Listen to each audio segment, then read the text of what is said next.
I had cleared three prelims examination 2013, 14, and 15, and all the three examinations I attempted around 94 to 97 questions.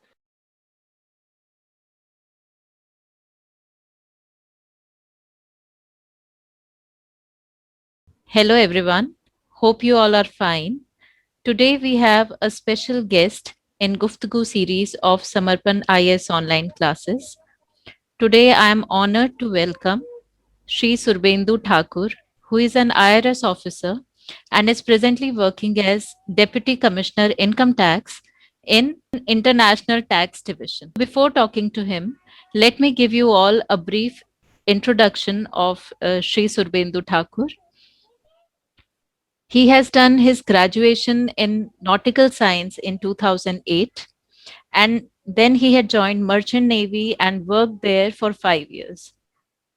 Simultaneously, he has started preparing for civil services, and then he cleared the civil services in two successive attempts in 2014 and 2015. So, in his 2014 attempt, he secured the ANIPS, and then in his 2015 exam, he was able to get Indian Revenue Service. Welcome, sir. Thank you, Samriddhi. Thank you for your kind words and granting me this platform to interact with you and share my ideas, my views regarding the different things with the fellow aspirants for the society. So, thank you once again. So, my first question to you, sir, that merchant navy is a highly lucrative job, and you have worked in the merchant navy for more than 5 years. So, why suddenly you thought of leaving the job there and joining the government sector, preparing for such an unpredictable exam like civil services? If we look at the merchant navy, it had its own advantages and disadvantages. In the case of advantages, you can say that it is a highly paid job. You get paid in dollars. If you convert it into rupees, it's really high, and the amount is also tax free, so you get a tax free income from in the merchant navy. That is one of the biggest advantages. Then another opportunity is you get an opportunity to visit new places. Even I had an opportunity to go 23 countries, so it shows that you visit new places, you interact with new people, you explore new things. These are the advantages over there. But one of the limitations is that you cannot, you're away from your family, you're from your friends, so social life is a little bit less compared to the other sectors. Whereas in our government services, we can see that there is a recognition in the society, the prestige attached with the services, and job satisfaction. These things are there which makes it different from all other jobs prevailing in the society. That's why I try to switch over from merchant navy to this. Sir, my next question to you is, how difficult was it for you to again come back to the student life? Like you were earning a handsome amount, and then again switching to the student Yes. life, it is tough. So, how did you manage that? See, when you start focusing on something, like you had a mind to switch from merchant navy to the civil services, you have to come into it. So slowly I started preparing from ship itself. I had little bit time over there, so at that time only I tried to brush up my basics, so that once I will start preparing for civil services, it will help a lot. The biggest advantage in merchant navy is you get a period of around 6 months of holiday. You come to home, you can stay here for 6 months. When you're completely free, you can utilize that time for preparation, and then you can again go back to the ship. So you can make a balance. Within 6 months you prepare for civil services, and then you go back to ship. That's what I try to do for myself. Okay. Really, most of the people who come, who are working and then they leave their job, they have some backup plan in their mind. If they are not able to clear the exam, then they will go back to this job or they will do something else. So, what was your backup plan? Yes, agreed. Some may call it as a defensive approach, but it's really good to have a plan B while preparing for civil services. If we look at the data, around 10 lakh people are appearing for this exam, True. out of which around 800, 900 people are getting selected, so 9,99,200 people are not getting selected every year. So if they do not have any plan B, so maybe after 3 years, 4 years, 5 years, they will suddenly come into a vacuum where they don't know what is next, what is next to be done. So in my case, I was preparing with the merchant navy. So merchant navy itself was my alternative career, not alternative, it was my routine, it was my in routine. So once I was on holiday over here, I kept on preparing. And meanwhile, even after 2013 mains exam also, I got an opportunity to visit ship. I went there for 4 months. So this way I try to make a balance so that my job is also going on and my preparation is also not getting hampered, so that both are being intact at the same time. So my next question to you is, what is the job profile of an IRS IT officer? Job आपसे क्या demand करती If है? it see if uh, we divide this job profile of an IRS IT officer, there are 3 4 major segments. One is the assessment, the another is investigation, the third is like an administrator, the fourth is like policy making. These are the few aspects, different things which are the part of our SIT. If when you are in assessment, you all the people like you and me, we all file income tax returns. True. So out of those ITRs, around 0.5% ITRs are being selected through a computerized system, which is being scrutinized by the assessing officers, whether the person who is declaring that income is actually having that income or he's having more income which is he's trying to hide. So through that assessment, on a routine basis every year, that scrutiny is being made. That is the primary job of all the RSIT officers. The second is investigation. You must have seen the movie Raid. Yes. So those kind of raids are frequently being done on the people who try to evade taxes, who are hoarding black money. They do not pay taxes. So that money is being trying to found out by these sleuths, by the income tax officers, so that that money can be brought into the system. And the third is like administration. The tax administration itself is a very big task. There are maybe 4 or 5,000 IRS officers. So then there are income tax officials are there, then inspectors are there. So huge work and manpower is there. So overall HR work is also there. So it's a huge task, which we can call it an administration. So these are the major 3 things which overall in IRS IT officer. And so what about the training in NADT Nagpur? If we see at the training of NIDT Nagpur, it's for 16 months. It starts from December, and then it comprises of 2 modules. The first module is mostly theoretical, where you study about the different accountings, income tax principles, income tax act. These are the theoretical things. In the second module, they focus more on your on the job training. So twice they send you to the different zones, like officers will go to Delhi, Mumbai, Chandigarh, and then there they will learn that how practically what challenges is being faced by the officers, कैसे investigation करते हैं, all these things are being done. And there are like international attachment is there, where you get an opportunity to go to different countries, learn their taxation policies, how they are catering with it. uh, then Bharat Darshan is there, where you go to the different places of the country, and there you learn that how different industries are working. You visit those industries, their administration, their taxation structure. So these all things are being taught in 16 months module of the training at NADT. That must be really amazing, I'm sure. Yes, that is. So now coming to the preparation part, like prelims is coming. So how did you manage to prepare for the prelims exam? Did you follow the approach to first prepare solely for the prelims and then start preparing for the mains, or did you follow the integrated approach? If you look at my preparation strategy, the first thing I did initially, I had an integrated approach, not specifically focusing on prelims. Prelims means all were going together. But later on, once maybe 4 months before prelims, I started focusing more on prelims examination, because that time I realized that if I will not focus on it, the prelims itself is the most important phase. Out of 10 lakh people, only 15,000 people are getting selected in prelims examination. So 9 lakh 85,000 people are washed out in prelims itself. And there are few mistakes here and there, out of it. So it doesn't matter how well you have prepared for mains and interview. If you have not studied well for prelims, you are out of it. And your whole year is wasted. So that way, I had taken a gap of around 4 months in which specific focus was there on prelims itself. So, any tricks, particular tricks that you want to suggest to the aspirants?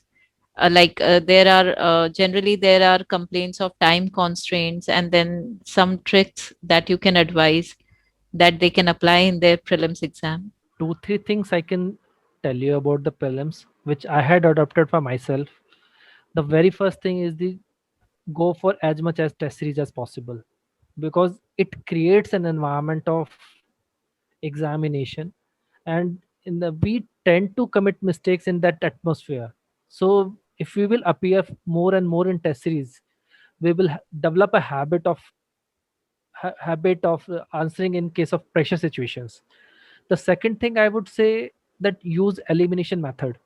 Most of the aspirants, they must be knowing that out of the four options, sometimes we can eliminate one or two options, that ये तो पक्का नहीं होने वाला है. So out of those two, you can even guess. Out of three also you can guess. If you are able to eliminate one of the options also, so ultimately you get an opportunity. Overall probability of getting an answer correct is increased by 33%. So that way we should do.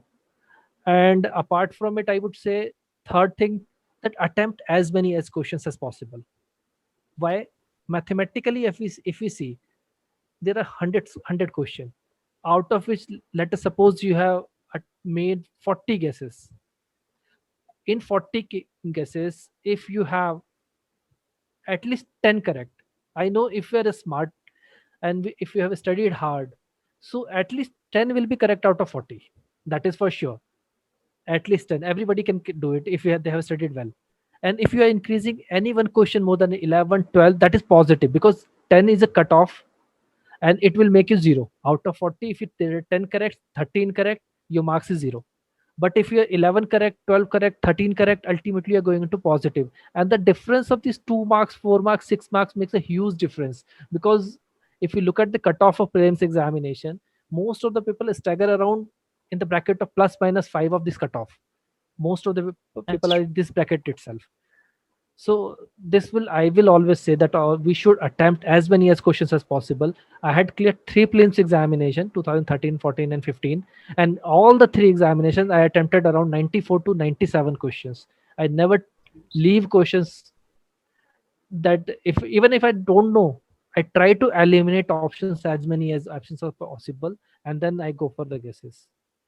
और time constant को किस तरह से manage करना चाहिए? कई बार होता है कि हमारे लास्ट के क्वेश्चंस मिस हो जाते हैं, we are not able to attempt it although they may be simple, लेकिन कई बार मिस हो जाते हैं, तो टाइम कॉन्स्टेंट को किस तरह से मैनेज करना चाहिए? इसके लिए आई वुड से कि प्रीलिम्स में when you are going for the question paper, first of all, just keep on going doing questions from first to 100. If you're not able to attempt something, just leave it. Maybe it will be possible that out of 100 you will be able to mark 40-45 question itself, and even toppers are not even able to mark more than 45 questions in the first go. But once it is completed, then you start looking at paper from the beginning again, that how you have to make guesses, that now you work for the elimination, that okay, out of these four options, one, this is not possible, this is not possible, so these are the two possible guesses, and make a smart guess. Sometimes if you make a smart guess, there are very high chances that you will make a correct guess. And even if, let us suppose go with the probability, 50% chances are there you will make a wrong guess, and 50% chances are there you will make a right guess. So 50% brings you a good positive score, which will make a big difference with the other aspirants who have not made any guesses. As you have qualified the mains thrice and appeared for the interview thrice, can you give us some success mantra on how to prepare for mains and interview? Yes, for mains again, I would like to say the same, the test series aspect, because I had seen my batchmates over there in Labasna and NADT, the people who wrote again and again, they had a higher speed, higher accuracy, because the first thing is the biggest challenge of mains examination is the completion of paper itself. It's a very lengthy paper, and if you do not have a good speed, you are not going to complete it in 3 hours. That's the biggest thing. So join a test series, try to complete it, whether you know the answers or not, try to attempt it. But if you're not able to answer, like you're completely making a guess, then you can leave. Otherwise, if you have little bit of idea, try to make a smart answer writing on that. This is the biggest skill, I would say, for the mains examination, because if you will practice a lot in test series and everywhere, so even if you know one or two keywords, out of that you can write 1 or 2 pages, and that's the skill UPSC is expecting in mains. They have a limited space of 2 3 pages, and look at the keywords. And another thing I would say specifically for mains, if you read the question, you segregate it in 2 3 parts. Like there may be the aspect, the first part will be like they will be general statement, so cater it. Then they may be asking you about the challenges, they may be asking about the limitations, positives and negatives about it. So that way you try to bifurcate your answers. Answer writing itself is a very good thing and good exercise. I can suggest one idea which I did for myself for answer writing. Like there are 2 pages for writing an answer. Exam Whoever is going to check the paper, he will be looking for something through which he can award you marks, because he will not have sufficient time to check. He is checking around 20 to 30 papers in a day. So the things which will make difference in your answer compared to others, that is going to fetch you better marks, not the something which you keep on writing. Everybody is writing 2 pages, so why he is going to award 1 marks extra, 2 marks extra? That you should always keep in mind.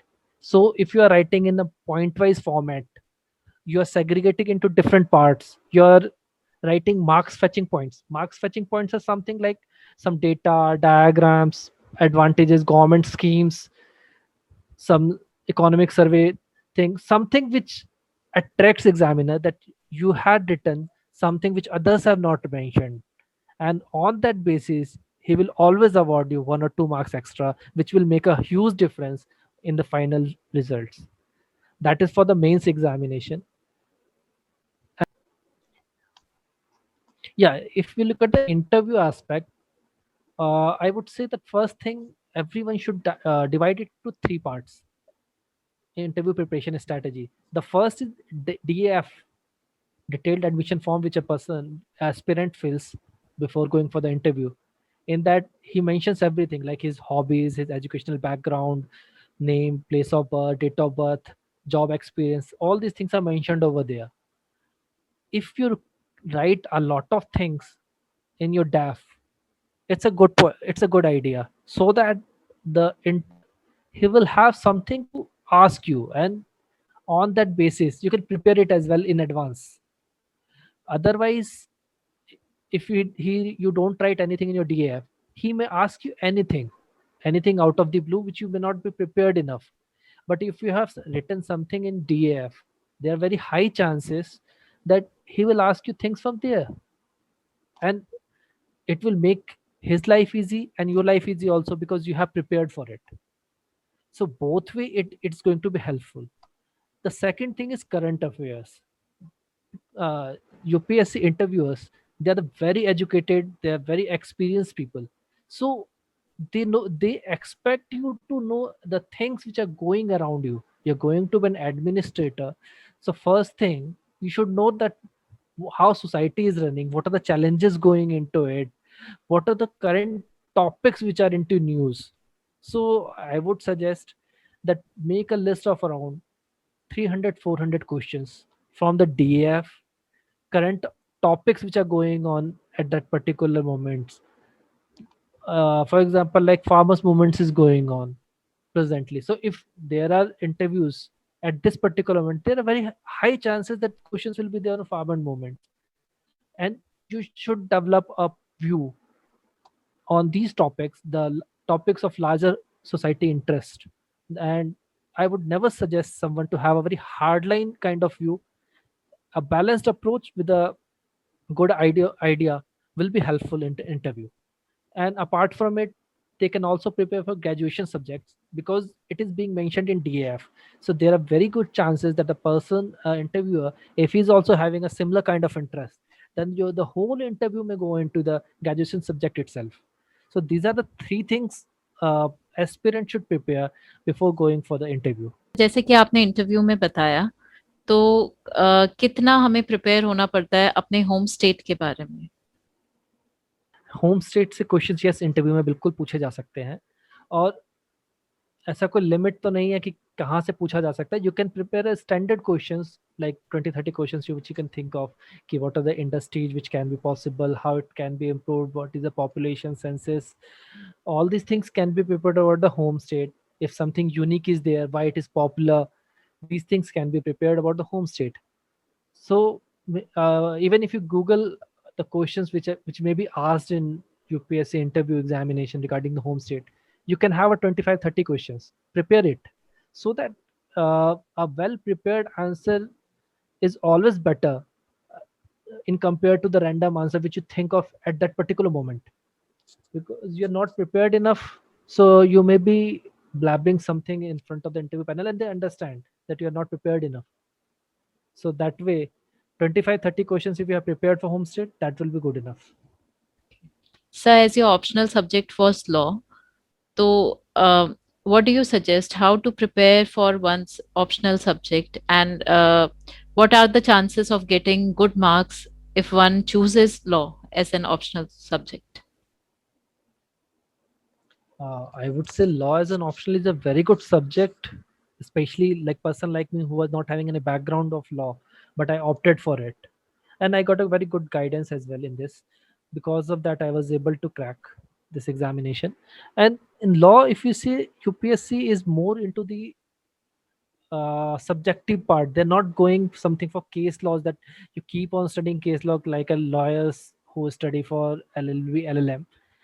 They are more into the jurisprudential aspect. They expect to know the law from the societal aspect. Especially 25% of the law syllabus is constitution, which we study for UPSC in any case, for the prelims, for mains, for interview, and that is the 25% of the syllabus. Similarly, if you see, the major things are like uh, paper 2 is IPC contract, which is being studied in the first year itself of the LLB. So syllabus is limited, and if you are able to get a good guidance, then a person can opt for a law. It has a very good success ratio as well. But the only thing I would suggest that you should have a good guidance, because otherwise optional subject is difficult to handle. Not only law, I would say any optional subject, if you're not having a good guidance and you're thinking just by studying from the books and everything you prepare, then it will be really difficult to handle optional. Thank you so much Surbendu sir for giving us your valuable time, और आपने इतनी important बातें हमसे share की regarding prelims, interview, mains, DAF. So thank you so much for your valuable feedback, and all the best for your future endeavors. Thank you, Samriddhi. Thanks a lot. Good Thank day. you. Bye bye.